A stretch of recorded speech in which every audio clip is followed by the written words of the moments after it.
Ketakutan itu membuat perasaan kita itu tidak percaya diri.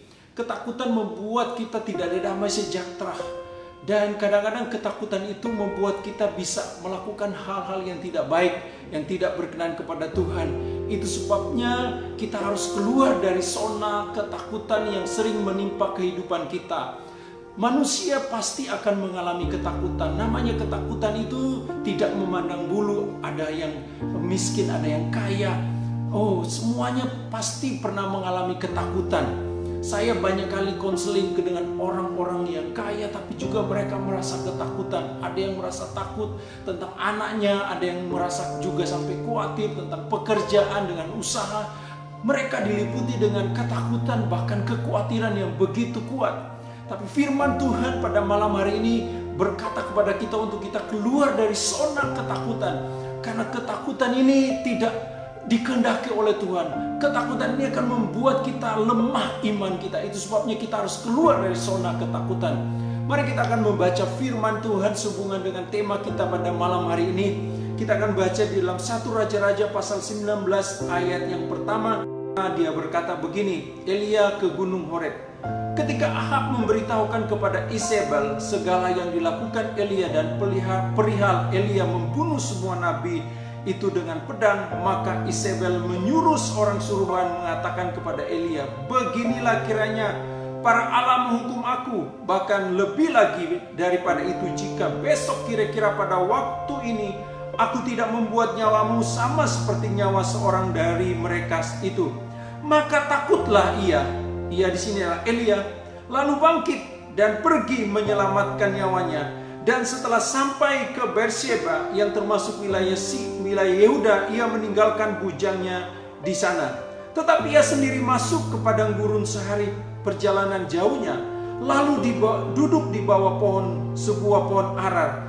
Kemudian ia ingin mati, katanya, cukuplah itu sekarang ya Tuhan, ambillah nyawaku, sebab aku ini tidak lebih baik daripada nenek moyangku. Perhatikan daripada ayat-ayat ini. Ayat yang ketiga dia berkata begini, maka takutlah ia. Siapa yang dimaksud ini adalah Elia. Maka takutlah Elia, lalu bangkit dan pergi menyelamatkan nyawanya. Dan setelah sampai ke Beersheba yang termasuk wilayah Yehuda, ia meninggalkan bujangnya di sana. Perhatikan dari ayat ini, seorang nabi yang besar, nabi yang telah dipakai oleh Tuhan membunuh nabi-nabi, akhirnya mengalami sesuatu ketakutan. Ternyata ketakutan ini tidak memandang bulu, bahkan bisa menimpa seorang hamba Tuhan, bahkan bisa menimpa seorang yang dipakai oleh Tuhan. Dia barusan membunuh nabi-nabi Baal yang kurang lebih 400-an orang dia bunuh, dan dia telah akan mujizat menurunkan api dari langit. Tapi ternyata Elia diliputi dengan ketakutan. Jadi ketakutan ini tidak memandang bulu, baik dia hamba Tuhan, anak Tuhan, orang kaya, orang miskin, orang sedang, punya jabatan, punya kekayaan, punya fasilitas dan sebagainya. Ketakutan bisa menimpa semua orang. Dan apa yang terjadi ketika Elia itu dia merasa takut? Nah, ini yang akan kita belajar pada saat ini. Mengapa kita harus keluar dari zona ketakutan? Ketakutan itu membuat kita tidak enak. Ketakutan itu membuat kita bisa berbuat hal-hal yang tidak berkenan kepada Tuhan. Itu sebabnya kita harus keluar dari zona ketakutan. Ya, kita harus keluar dari zona ketakutan, karena ketika kita takut, maka itu bukan dalam kehendak Tuhan. Itu bukan dalam posisi kehendak Tuhan. Itu bukan dalam rencana Tuhan. Makanya kita harus keluar dari zona ketakutan. Ketika ketakutan menimpa kita, mungkin kita takut dengan pekerjaan kita, mungkin kita takut dengan masa depan kita, mungkin kita takut dengan orang tua kita, mungkin kita takut dengan tetangga-tetangga kita, orang-orang mau mengata-ngatai kita, orang-orang mau berbicara, atau orang-orang mau mencelakakan kita. Kita takut. Kita tidak boleh takut. Kita harus keluar dari zona ketakutan tersebut. Mengapa kita harus keluar dari zona ketakutan? Malam hari ini kita akan belajar beberapa poin mengapa kita harus keluar dari zona ketakutan. Poin yang pertama, mengapa kita harus keluar dari zona ketakutan? Karena Yang pertama, catat ini Bapak Ibu Saudara sekalian.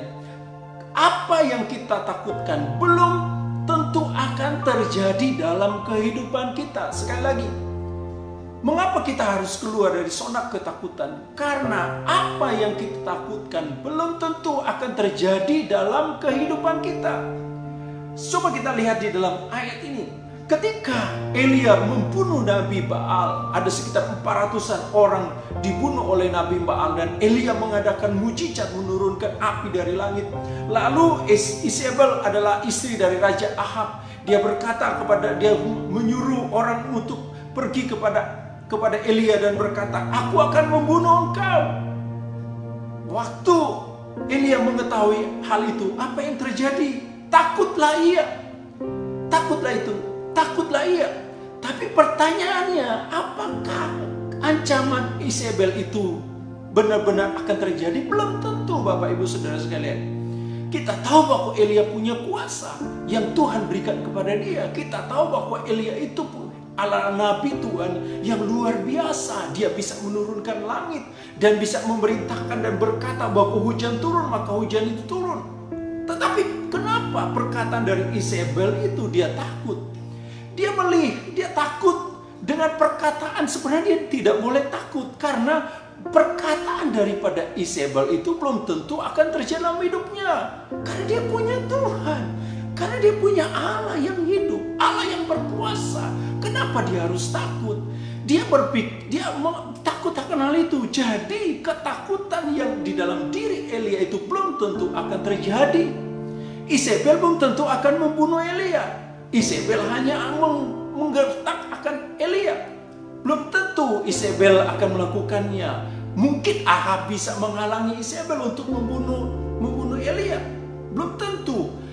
Tapi ketika Elia mendengar hal itu, dia menjadi takut. Jadi kita nggak boleh takut Bapak Ibu Saudara sekalian. Ketika apa yang kita pikirkan, ketakutan yang kita pikirkan itu mungkin ketakutan tentang masa depan kita. Kita takut apa yang akan terjadi ya dengan masa depan saya. Kita nggak boleh takut, percaya kepada Tuhan. Bahwa Tuhan memberikan kepada kita masa depan yang terbaik. Percaya kepada Tuhan bahwa Tuhan melindungi kita. Kita mungkin takut dengan kebutuhan kita. Kita takut mungkin dengan keperluan apa yang akan kita makan. Kita percaya sama seperti Tuhan telah memelihara kita waktu-waktu bulan yang lalu. Demikian juga dalam bulan ini Tuhan akan memelihara kita. Elia tidak mempercayai akan Tuhan, padahal dia baru melakukan mujizat Tuhan. Padahal dia baru membunuh nabi-nabi Baal. Dia baru menurunkan api dari langit. Apakah dia tidak tahu tentang itu? Akhirnya dia takut. Dia lupa kepada Tuhan. Dia lupa akan mujizat yang dilakukan. Bapak Ibu Saudara sekalian, kita harus keluar dari zona ketakutan yang kita alami sekarang ini. Karena apa yang kita takutkan belum tentu akan terjadi. Karena Tuhan beserta dengan kita. Karena Tuhan ada di depan kita. Karena Tuhan melindungi kita. Karena Tuhan yang membela kita. Kita ngapain kita takut? Kita tidak boleh takut.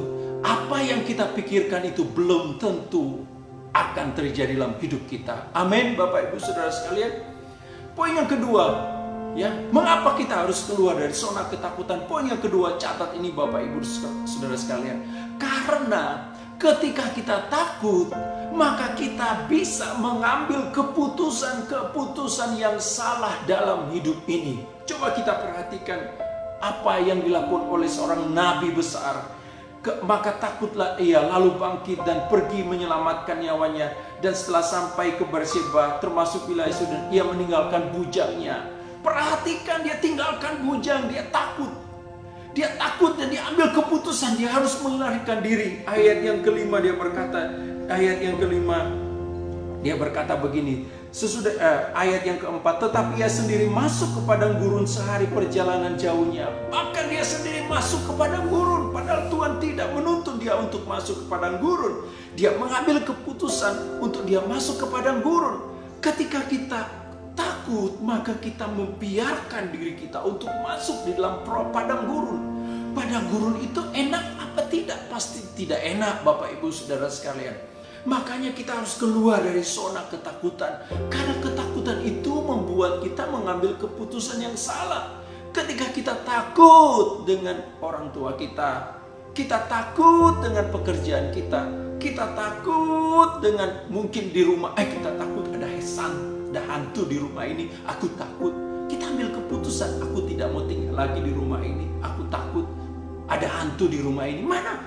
Belum tentu Bapak Ibu saudara sekalian. Kita mulai takut, kita ambil keputusan, aku mau jual rumah ini, aku mau jual rumah ini, mau jual murah-murah aja. Kita ambil keputusan dengan cepat, padahal itu bukan kehendak Tuhan. Belum tentu di situ ada hantunya. Tapi yang hantu sebenarnya adalah pikiran kita, adalah ketakutan kita sendiri. Makanya kita harus percaya dengan Tuhan. Kita harus keluar dari zona ketakutan itu. Karena ketika kita takut, kita bisa mengambil keputusan-keputusan yang salah. Bayangkan seorang nabi yang besar, dia bisa mengambil keputusan yang salah untuk dia pergi ke padang gurun. Padahal padang gurun itu Tuhan tidak kehendaki untuk dia pergi ke sana. Bahkan Alkitab mencatat bahwa dia pergi juga ke gunung Horeb. Bahkan sampai 40 hari dia pergi ke sana. Bahkan oleh karena kemurahan Tuhan bisa datang kepada dia dan memberikan dia makan untuk dia bisa berjalan. Jadi keputusan-keputusan yang salah dalam hidup ini awalnya dimulai dengan ketakutan kita tetap kepada hal-hal yang sebenarnya tidak bisa terjadi dalam hidup kita. Kepada sebenarnya apa itu belum tentu akan terjadi dalam hidup kita. Makanya kita tidak perlu takut. Kita serahkan semuanya kepada Tuhan. Karena kita percaya bahwa Tuhan itu Allah yang luar biasa. Sama seperti Tuhan yang telah membela kita. Sama seperti Tuhan telah menolong kita waktu-waktu yang lalu. Sama seperti Tuhan telah mengadakan mujizat-mujizat dalam hidup kita. Maka Dia akan juga mengadakan mujizat-mujizat dalam hidup kita. Sama seperti Elia telah ditolong oleh Tuhan dengan mujizatnya. Sebenarnya Elia nggak usah takut. Dia bisa mendatangkan mujizat dari Allah. Kenapa dia harus takut? Akhirnya dia mengambil keputusan yang salah. Dia pergi ke padang gurun yang tidak tahu apa yang harus dia lakukan di padang gurun. Padahal mungkin Tuhan merencanakan sesuatu yang lain dia untuk melayani orang Israel pada waktu itu. Bapak, Ibu, Saudara sekalian, jangan sampai kita mengambil keputusan-keputusan yang salah pada saat kita takut. Ketika kita takut, maka kita masuk dalam doa kita. Ketika kita takut, maka kita masuk dalam hadirat Tuhan dan berdoa kepada Tuhan, minta kekuatan dari Tuhan. Karena ketika kita takut, kita bisa mengambil keputusan-keputusan yang salah. Walaupun kita seorang yang melayani Tuhan, walaupun kita punya uang, walaupun kita punya jabatan, walaupun kita punya sesuatu yang pintar, tapi ketika kita takut, kita bisa mengambil keputusan yang salah. Makanya kita harus datang kepada Tuhan, minta hikmat, minta kekuatan, minta kuasa dari Tuhan, sehingga keputusan yang kita ambil adalah keputusan yang berkenan kepada Tuhan. Oh, haleluya, haleluya. Ya, poin yang ketiga, mengapa kita harus keluar dari zona ketakutan kita? Mari kita lihat di dalam ayat yang kelima, dia berkata begini. Sesudah itu berbaringlah ia tidur di bawah satu pohon ara, tetapi tiba-tiba seorang malaikat menyentuh dia serta berkata kepadanya, bangunlah. Ayat yang keempat, coba kita lihat ayat 4. Kemudian ia ingin mati, katanya, cukuplah itu sekarang ya Tuhan, ambillah nyawaku, sebab aku ini tidak lebih baik daripada nenek moyangku. Perhatikan, ketika kita takut, ketakutan itu akan membawa kita kepada stres. Ketakutan itu akan membawa kita stres dan mulai berkata-kata dengan tidak berkenan kepada Tuhan. Ketakutan bisa membawa kita stres, Bapak Ibu Saudara sekalian. Takut jangan sampai anak saya ini diculik. Wah, stres. Saya pernah ketemu dengan seorang ibu yang saya layani konseling. Dia takut dengan cucunya, apa-apa takut, ke sekolah takut. Dia takut ketika dia sekolah diganggu, ketika dia menyeberang ke sekolah dia ditabrak mobil. Dia semuanya takut dan akhirnya kekhawatiran muncul dalam dirinya. Dia takut di sekolah diganggu oleh teman-temannya, cucunya itu. Saya katakan, ibu nggak usah takut. Ibu harus percaya dengan Tuhan. Ibu harus serahkan itu kepada Tuhan. Karena ketakutan bisa membuat ibu stres. Benar, ibu ini bisa stres. Dia tidak sulit untuk makan, dia sulit untuk tidur. Ketika orang stres, maka apa yang terjadi? Dia bisa berkata-kata dengan kata-kata yang salah, bahkan bisa menyebabkan dia sakit dan sebagainya karena orang itu takut. Wow, ketika kita takut maka kita bisa stres, Bapak Ibu Saudara sekalian. Elia dia berkata, dia sudah takut, dia mulai berkata-kata, dia stres, dia pergi ke gunung, dia pergi ke padang gurun. Dan Tuhan datang kepada dia, malaikat datang kepada dia, dan dia mulai dia berkata-kata kepada Tuhan, dan dia seolah-olah menyalahkan Tuhan. Dia berkata, cukuplah sekarang ini ya Tuhan, ambillah nyawaku, sebab aku ini tidak lebih baik daripada nenek moyangku. Cukuplah. Jadi dia berkata dia ingin bunuh diri. Wah, sangat lucu sekali Bapak Ibu Saudara sekalian. Seorang hamba Tuhan yang besar, yang mengadakan mujizat, karena ketakutan dia ingin bunuh diri. Sangat lucu sekali. Makanya kita nggak boleh seperti ini Bapak Ibu Saudara sekalian. Kita belajar dari firman ini, supaya kita tidak boleh masuk dalam zona ketakutan. Kita harus keluar, kita harus percaya dengan Tuhan, kita harus berharap kepada Tuhan, karena ketakutan itu membuat bisa kita stres. Dan ketika kita stres, kita bisa mengatakan kata-kata yang salah dalam hidup ini. Kita mulai menyalahkan Tuhan, kita mulai menyalahkan diri sendiri, kita mulai menyalahkan orang lain, kita menyalahkan suami kita menyalahkan anak kita. Kita berkata, itulah kau tidak jaga anak kita, itulah kau tidak pernah memberikan aku seperti ini. Kita mulai berkata-kata, awalnya karena kita takut tentang hidup ini, kita takut tentang masa depan dan semuanya. Akhirnya muncul kata-kata yang salah dalam hidup ini. Kita tidak boleh takut Bapak Ibu Saudara sekalian. Kita harus benar-benar percaya kepada Tuhan. Kita harus jaga iman kita, kita harus bertumbuh dalam iman kita, karena ketakutan itu bukan berasal dari Tuhan, tapi ketakutan itu berasal dari pikiran-pikiran yang jahat. Dan kita harus keluar dari zona-zona ketakutan dalam hidup kita. Haleluya, haleluya. Poin yang keempat, mengapa kita harus keluar dari zona ketakutan? Poin yang keempat, mari kita baca di dalam ayat yang ke-15. Firman Tuhan kepada Elia maksudnya. Pergilah, kembalilah ke jalanmu melalui padang gurun ke Damsyik, dan setelah engkau sampai, engkau harus mengurapi Hazael menjadi raja Aram. Juga Yehu cucu Nimsi haruslah kau urapi menjadi raja Israel. Dan Elia bin Safat dari Akhel-Mel harus kau urapi menjadi nabi menggantikan engkau. Kenapa kita harus keluar dari zona ketakutan Bapak Ibu Saudara sekalian? Karena Tuhan masih mau memakai kita. Karena masih ada rencana Tuhan yang besar dalam hidup kita. Karena kita akan melewati kemuliaan yang berikutnya.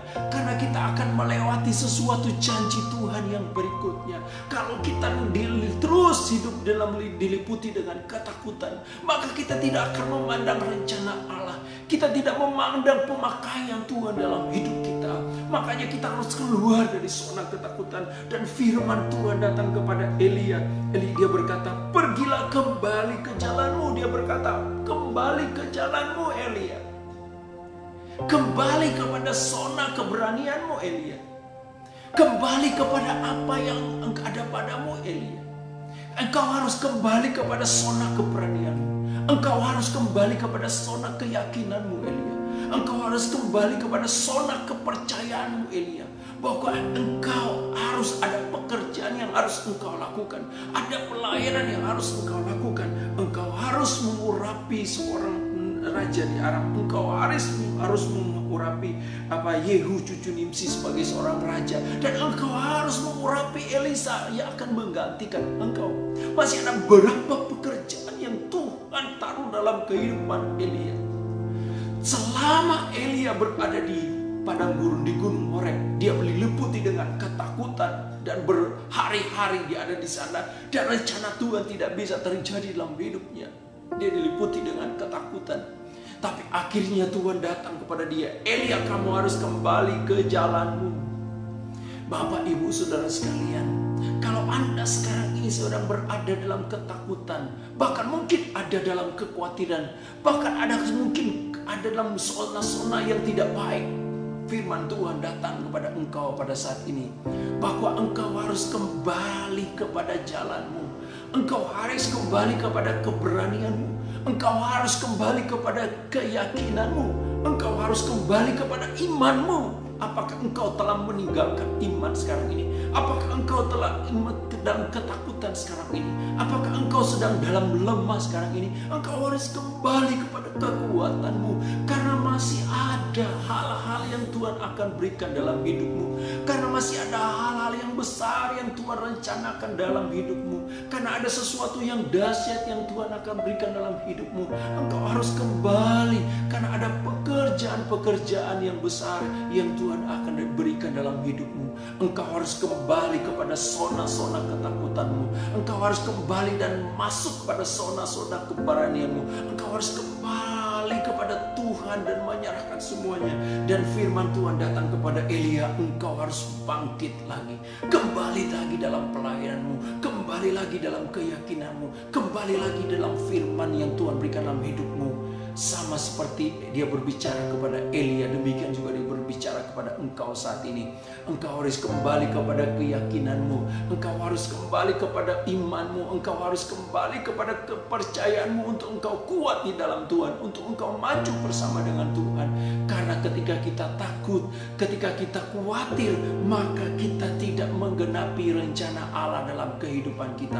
Masih ada hal-hal yang Tuhan akan berikan dalam kehidupan kita. Masih ada hal-hal yang besar yang Tuhan akan berikan dalam hidup kita. Itu sebabnya kita harus kembali kepada jalan Tuhan. Kita harus kembali kepada jalan yang kita tempuh awal untuk kita datang kepada Tuhan. Puji nama Tuhan. Kiranya dengan firman Tuhan ini akan memberkati kita bagaimana untuk kita bisa keluar dari zona ketakutan. Ada 4 poin yang kita belajar pada saat ini. Bagaimana, mengapa kita harus keluar dari zona ketakutan? Poin yang pertama, karena apa yang kita takutkan itu belum tentu akan terjadi dalam kehidupan kita. Dan mengapa, poin yang kedua, mengapa kita harus keluar dari zona ketakutan? Karena ketika kita takut, maka kita bisa mengambil keputusan-keputusan yang salah dalam hidup ini. Dan yang ketiga, kenapa kita harus keluar dari zona ketakutan?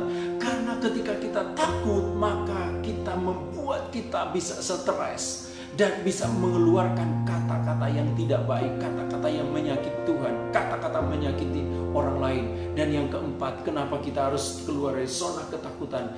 Karena masih ada hal-hal yang harus kita lakukan. Masih ada hal-hal yang Tuhan ingin berikan dalam hidup kita. Masih ada hal-hal yang luar biasa yang Tuhan ingin berikan dalam hidup kita. Itu sebabnya kita harus keluar dari zona ketakutan kita. Puji nama Tuhan.